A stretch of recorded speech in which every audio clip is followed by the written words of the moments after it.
All right, bro. Let's go ahead and get into it. I know it's been a little minute since I've been on the channel, and I released that video about the black athletes that came through the NBA.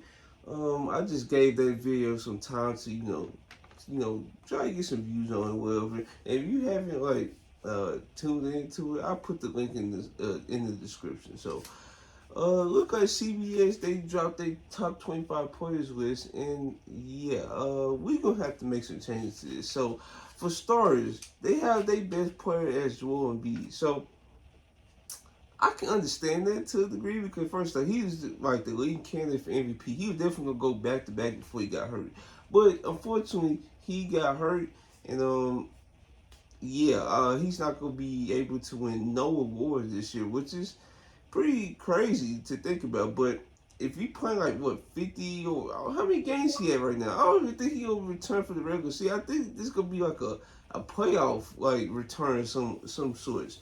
But yeah, it just is what it is. You gotta play the 65 games. 8%, like asking somebody to participate 8% of the time, that is not hard ask. I don't know why you NBA players try to make it seem like that. But if you haven't tuned into that video, I will put the link in the description for that video. But yeah, so they got number 2 is Jokic. So number 2, I don't have a problem with Jokic being a top 3 player for this season. If we talk about this season, he always gonna be like averaging around a triple double. Folks trying to make this conversation between why it's so cool for Russell Westbrook. Why wasn't it so cool for Russell Westbrook to get triple doubles, but it's so cool with Luka and Jokic get triple doubles. Um, what? The reason why Russell Westbrook won the MVP was because of his triple double status. What are you talking about? Like I'm be so confused when folks be trying to pull those arguments out of nowhere. Literally, Russell Westbrook literally won the MVP because he averaged a triple double. It's that simple, dog. And he kept and listen. That wasn't his last season averaging a triple double at all. He's the league leader all the time in triple doubles. And guess what? Folks made that big deal when he broke it when he was with the Wizards. So I'm trying to see why folks trying to say, oh, it wasn't cool and Russ did, but it's so cool. It's not true. It's not true and it's not based in reality. Okay, so 3, you got Giannis. I don't have a problem with this either. Even though the Bucks just have been bad vibes all season, um, they calling Giannis a coach killer. He got 2 coaches fired within like a year span. You got Damian Lillard trying to figure it out. He got the off court issues. Brook Lopez, like I don't know what it is with him. He's making me mad. I was a fan of Brook Lopez game, but this year it just feels so off to me. So when Damian Lillard hit that half court game winner versus the Kings, you see him walk away. He didn't celebrate with the team. Like he was the only one that was doing that. Okay, so then we go into the Blazers game when this is Damian Lillard return. He decided to just chunk up threes all game for no reason. For no reason. There was another time. I feel like this is against the Grizzlies. This man is literally like he's already a big 7-foot center. He's literally carving up the lane, not the lane, but he carving up the angle to because Dame, what he like to do is he like to when a screen is set, he literally attack in between the gaps. But the thing is, Brook Lopez is so he don't know dang game like that. He was just clogging up the lane. Then the ball got stolen. The Grizzlies upset the Bucks. So yeah, those couple instances. I just did not just like Brook Lopez vibe on those 3 plays of this name. But yeah, Giannis being number 3. This is like a no-brainer. He's an MVP candidate. And I'm surprised he's not higher on folks MVPs. Now I think they got what Jokic, SGA. I think he's right there. Or it could be somebody else. You also could put Luka in that list too. And guess what? The manager's name, SGA, he's number 4 on this list. So SGA on this list, I don't have a problem with him being a top 5 player because he's been a top 2 MVP candidate. They've been top 2, 3 seed all season long. Even at one point had the number 1 seed. They got one of the best offenses and defenses in the league because that's a rare combination. And that was like, if you have that type of combination, you're going to be a threat in the playoffs. Now, folks want to say, oh, the Lakers, Warriors, Suns, like those teams that can beat the Thunder. Don't be shocked if they end up getting out coached. That's all I got to say because yeah, you can have the talent all you want to, but when it comes down to coaching, I don't know why my voice doing that, but yeah, if it comes down to coaching, yeah, we're gonna see. We're gonna see who get out coached. Because I'm telling you, the Thunder coach Mark, what's his name, Mark Daniel or something like that. He's the real deal. And then when you have the shot creation ability of an SGA, you have the 3-point shooting and rim protection of Chet Holmgren. You have J Dub, Jalen Williams. He attacking the lanes, he attacking the gaps in defense, bro. And I feel like they got it counter to mostly everything. So it's a reason why this team is the second seed. And it reminds me of the 2012 Thunder that went on that run because you saw in 2010 when they played the Lakers as the AC, it was giving the Lakers a run for their money. 2011, I think they got, did they get swept by the Mavs? I think so. And then we come back in 2012, they end up beating the Mavs, and guess what? They went on to the finals. So that's the steady improvement I'm seeing with this Thunder team, and it's so crazy because the same GM that oversaw KD, Russ, and Harden, same GM is that's overseeing Chet Holmgren, SGA, and Jalen Williams. So the fifth person on this list is Luka. So I would switch Luka SGA. I would definitely do that in my top five. Because Luka Doncic, he's been putting up a masterclass season. He's definitely gonna win the scoring title. He's almost averaging a triple double. It's literally nothing like you can do with Luka at all. If we talk about the regular season, he's easily a top 3 MVP candidate himself. Now you can say, what about Giannis? Like I just mentioned earlier in this video. I feel like Luka's having a better season. Now, the only thing that's stopping Luka from actually making a strong case is the winning argument. Now, the Mavs just won 7 out of 10 games, right? Now, the thing is, they got to continue on this pace of trying to win. I understand they lost to the Pacers, but that's not the end-all, be-all. I just hope they don't go in this losing spell like they did like last year because losing to the Hornets 2 times in like a week span, just injuries left and right. Kyrie was dealing with foot issues. You had Reggie Bullock at power forward and stuff like that. They don't have to worry about that now with the power forward situation because I feel like PJ Washington and whoever else they got in the squad, Derrick Jones Jr. and stuff like that, I feel like they gonna be just fine. So yeah, and this 6th person in this list is KD. This is a perfect spot for KD right here. KD's having a great season. I think he's 35 years old, putting up almost a 50, 40, 90 season. You could tell his like quick twitch and like explosive ability is gone, but he's still like getting buckets no matter what. And you can tell he put a point of emphasis of trying to get to the rim more because now you see a little uptick in his free throw attempts. He definitely now his maybe his finishing could be better, but he's getting to the rack a little bit more. Especially, I'm not gonna bring it up. I know folks get tired every time I bring it up. Every time I talk about KD. So let's talk about Kawhi. KD and Kawhi, those are interesting. I feel like KD's putting up the better counting numbers, but we talk about the like overall totality. The Clippers with Kawhi, this has been like reminiscent of his 2017 season. Now, folks say 2019. I can understand why you say 2019 because that's the last time you won a championship. But the last full season, like I actually saw Kawhi all the way through the playoffs as well. Well, until he got hurt against Golden State, was 2017.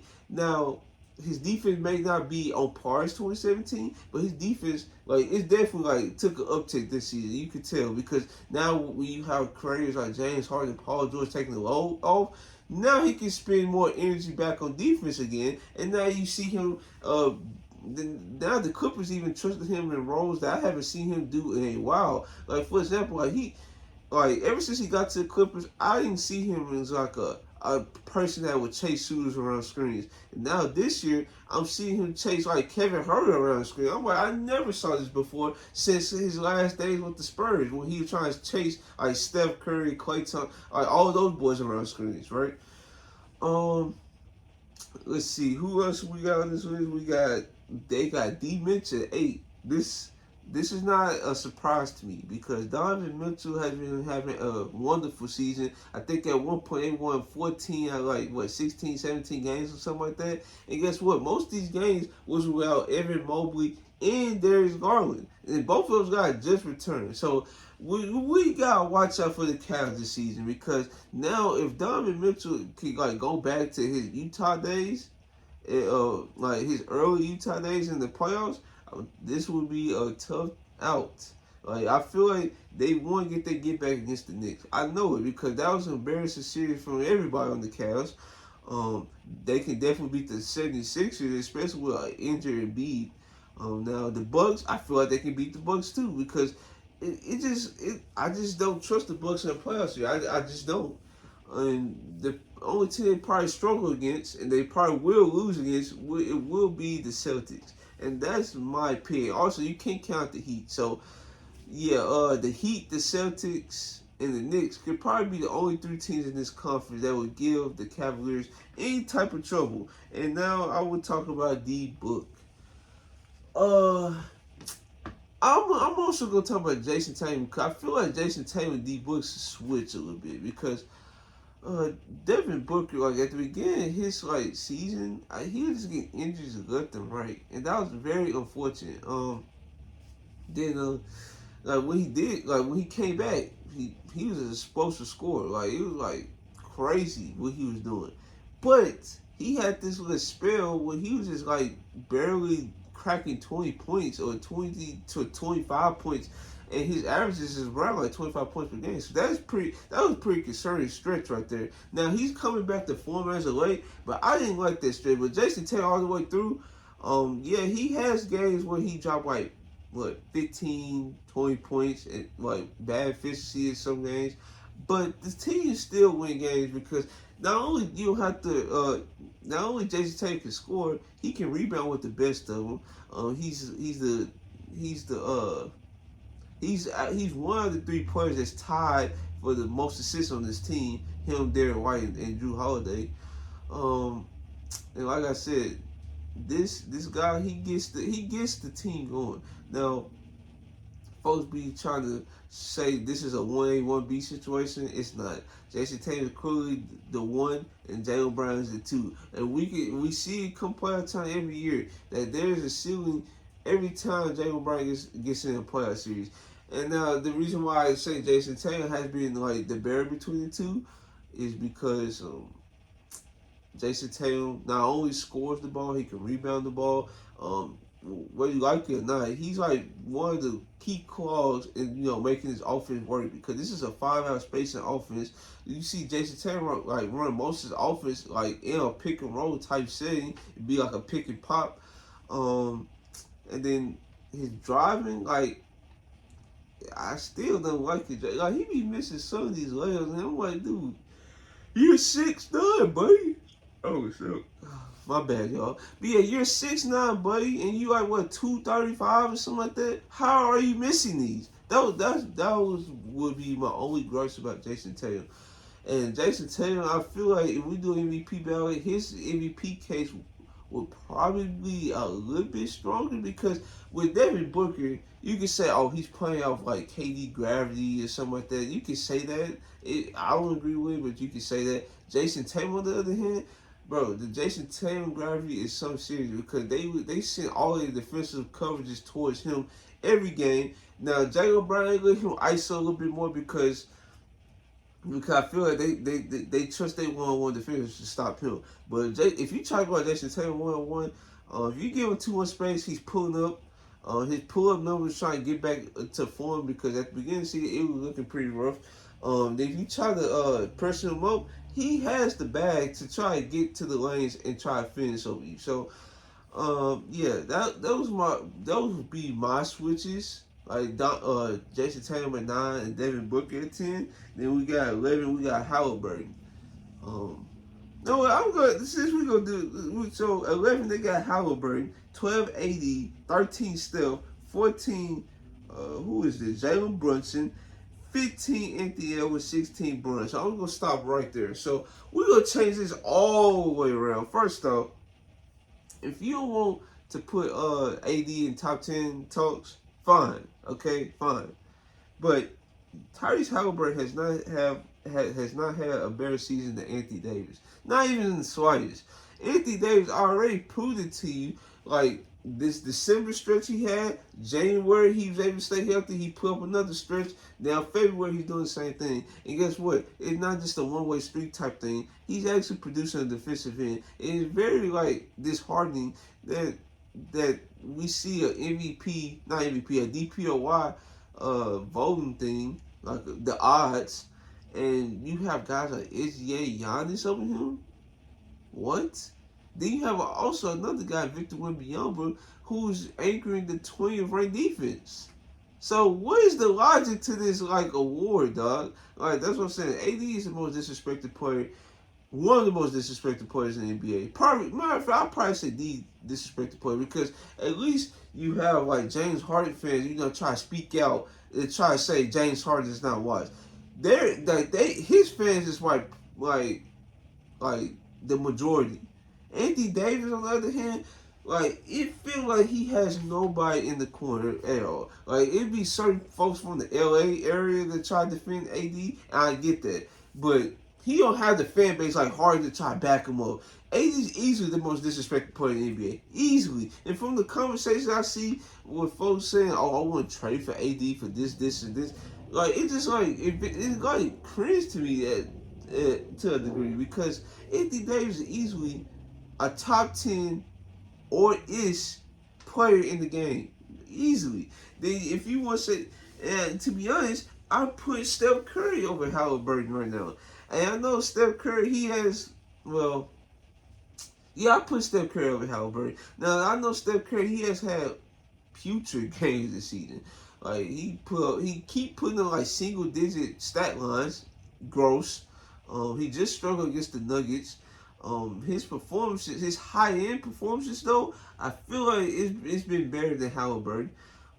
Now his low end, I feel his low end performances has been worse than Halliburton this season, and that's my main gripe around Steph Curry. But Steph Curry, he's able to like still shoot the pill off the ball. He's averaging 40% from 3 once again. That one season he didn't average 40% was pretty crazy. Nobody expected that, but it's like 40%. You can tell with age that he's slowing down a little bit. Like he's not as fast as he once was. He can't even blow by guys like he. I think I saw a clip with him trying to blow by Luka. He can't even really do that no more. And mind you, this is like even 2022 still. He's blowing by Luka with the like quickness, or we could say Luka has gotten better on defense, which he has, by the way. I'm not saying he hasn't, but dog. It's like he's got boxed though. Like he didn't make like Luka turn his hips or nothing. It was like straightforward defense. I'm like, that is pretty crazy. I never seen nothing like that. So yeah, that was my thoughts on that. I would switch and I put AD at 11. I put Steph at 12, and then we talk about like the remainders I mentioned, like Bron, Anthony Edwards, and Halliburton. So what I would do for the 13th spot, I would put LeBron. I would definitely put LeBron because here's why. LeBron James at his age, 39 season, he's averaging 25, 7, and 7. He almost averaging close to 50% from the field, and he's averaging 40% from 3 on high volume attempts. Mind you, the last time he averaged 40% from 3 was his Miami Heat days. And mind you, he only shot like 2 or 3 a game during this time. Now he's up to like 5 now. So that's to tell you the improvements LeBron James has made on his shot this season. I'm so glad we don't have to see that monstrosity we saw in the playoffs. Bro, that was wild. I couldn't believe we reverted back to 07 LeBron with that 3-point shooting stroke, dog. I could not believe what I was seeing. So yeah, I put Brun at 13 with his improvements from three. His age 39 season, he averaged close to 25, 7, 7. Those are like amazing stat lines. And then we go to Halliburton. Now I can understand the case for Halliburton being at 14 because Halliburton has had a wonderful season with the Pacers. They catered their offers around him. He's one of the best playmakers in the league. He's one of the best shooters in the league. He's been like at 40% every season of his career. That's to tell you how good of a shooter he is. Um, he's been like very creative in the pick and roll with Miles Turner this season, and you can tell the improvements they had in the pick and roll. You can see it's translated in the offense being one of the greatest of all time. I feel like I saw a video that the Miles Turner Halliburton pick and roll is generally like 1.22 points per game. And I feel like that's like almost close to 100% or 99 percentile, something like that. So yeah, this offense is like nuts. Then like I said, we do like 15 Anthony Edwards. Well actually, so I said 11 AD. I said 12 Steph, 13 Hallie. I said 14. Who I just say for 14? I said Brun. Did I say Brun? Wait, let's do it again. So I said AD. I said Steph. I said Halliburton. I said Brun. Then I said Hallie. Okay, so that's who I was missing on this list. So I'm gonna put like Jalen Brunson at 16 because they have Jalen Brunson at 14, and then they got Anthony Edwards and Brun. So I would switch that around. So I would put I put AD, Steph, Hallie. No. Let's switch it again.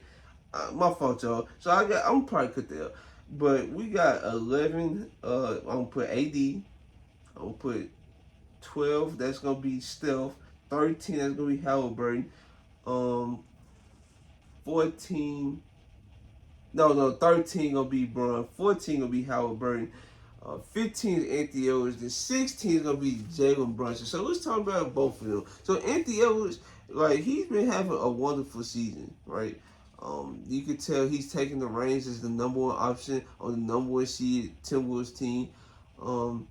He's one of the most explosive guards in the league. I feel like his scoring, his defense, which is like giving me the edge over Jalen Brunson, is like pretty amazing. Like you can tell, like if he's locked in, he's gonna give you a high end defensive like sequence, and that's the problem with the Timberwolves now. Why folks just don't take them serious as contenders? It's the focus and mental aspect of it. Karl-Anthony Towns, he's been improving that, but he's like due for like a blow up and just start just acting all crazy and stuff. Anthony Edwards, he complains to officials and he don't get back on defense. Then he has moments where he don't even try on defense at all. And then, I won't say that. He just like focus on defense. That's all. Then once you get him to turn his head or something, backdoor cutter just go into the basket. So yeah, if he clean up the focus aspect of his game, that's going to be a dangerous team in the playoffs. Then we got the Jalen Brunson. I said it all along. I say it again. I don't understand why folks is criticizing that contract. That was really the best contract you can ever get. Now he's like improving each season, like I knew he would. Now he's a clear-cut all-star. I feel he's going to make an All-NBA team. This next team would not be like anywhere if it wasn't for Jalen Brunson. And what's crazy, even with Julius Randle and like OG Anunoby do come back, the defensive attention is going to be heavy on Jalen Brunson still. Now let's not take away from Julius Randle getting double teamed. It's been pretty crazy, but ever since those guys been out, they've been throwing the kitchen sink at Jalen Brunson, and Jalen Brunson still been getting his game on. So let's think about that. All the defensive attention, you'll have no OG, no Julius Randle, who's definitely was going to see double teams. And now you see Jalen Brunson still getting his game off. He's an all-star, and like I said, he's going to be an All-NBA candidate. Now, the next person is De'Aaron Fox. Now, De'Aaron Fox, I can understand this. I can definitely understand this. You can even say better than Jalen Brunson. But the thing with De'Aaron Fox is he's taking too many threes. He's taking too many threes. Last season and the years before when he didn't have or he was improving on his 3-point stroke, you could tell that he was actually trying to get to the lanes like way more. Way more. Now he's falling to like I saw on Twitter, like this Brandon Ingram where he's just like he's one of the best slashers in the league, and when he see improving his jump shot, he just take a lot more of them. Like it be moments where I'm seeing De'Aaron Fox just chunk up a three. I'm like, what? Is he serious? Like some of them shots be hitting straight backboard, dog. I'm like, yeah, that's pretty crazy. So next person on the list, next two people on the list is the Clippers teammates. They got Harden first, then PG. So now PG, he's probably putting up the better count stat, but I feel like the impact with James Harden, I feel like that's why they gave him the edge over PG. And I can understand why, because with James Harden, he's one of the best facilitators in the league. He can get you in and out of sets. And since he don't have to worry about scoring as much, yeah, they just give him the full point guard role, like folks would say like Chauncey Billups or something, like those type point guards. Like he can still key with his step back three. Now he's not as explosive as he once was, but he can like get in the lanes every once in a while.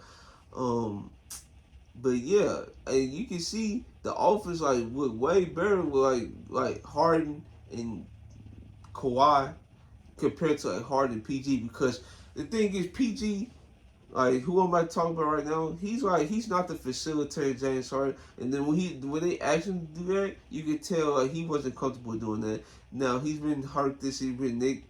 I would say hurt this season because he just started to now miss games. And what's crazy on this Grammy trip, he was playing like through groin and knee injuries or something like that. And folks was wondering like, why are you playing through this when you can easily rest?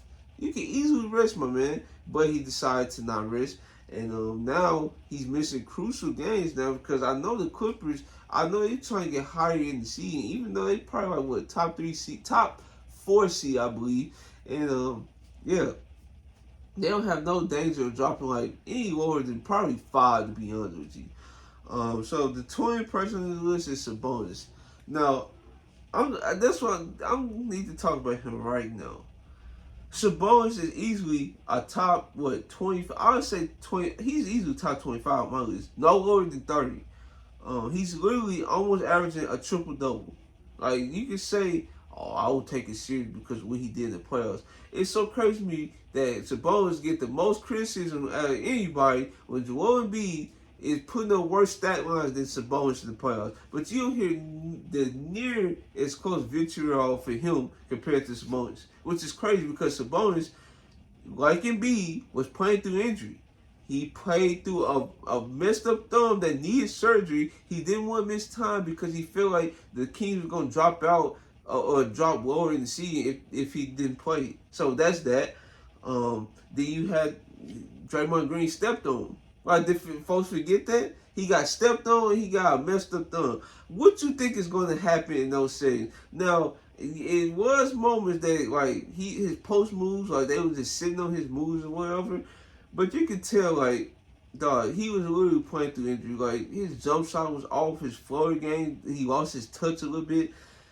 I just don't understand the criticism. Then the 21 that got Laurie Marketing. I feel like if you ask the right people, I feel like they probably have Gobert, then Sabonis, then Laurie Marketing. But it's cool. Like Gobert, he's about to win his third or fourth defensive player of the year. They've been the number one defense like all this time, and yeah.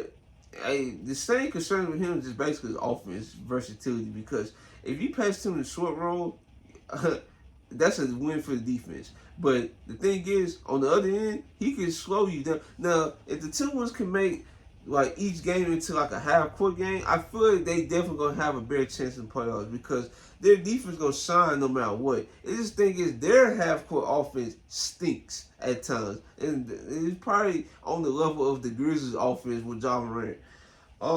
23, they got Tyrese Maxey. I can understand this because now the next two people on this list, Wembanyama and Trey. So, uh, mm, to be honest with you, I would switch out Tyrese Maxey and Trey Young. I put Trey at 23, Wembanyama at 24, and Maxey at 25. Now Trey Young, he's not gonna get the credit he's due because he's on a terrible Hawks team. But this man Trey Young, he's still like putting up like what 25 points a night. He's been like averaging that since his second year in the league. One of the best playmakers in the league.